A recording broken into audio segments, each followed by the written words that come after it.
ఆ విధంగా మనం ముందుకు పోవాలి. నాకు కొన్ని విషయాలు అర్థమైతలేవు. ఈ మైకోనికి మళ్ళీ ఏం పుట్టిందా? ఏం చేయక మనం అని ఉన్నట్టుమన్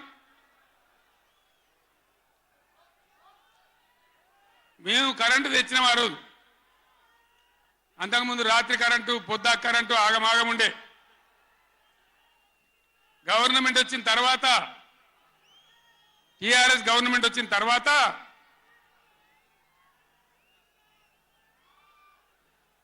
ఇంకేమైనా రోగమా, బీమారే?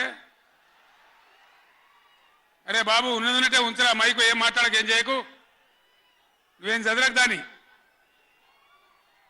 కరెంటు తెచ్చినాం. ఒక 7-8 నెలల్లో కరెంటు బాగా చేసి ఏడాది అర్థం నుంచి 24 గంటల కరెంట్ ఇచ్చినాం రైతాంగానికి. మీరందరూ సంతోషంగా నడింట పడుకొని పంటలు పండించారు. పాములు గర్వంగా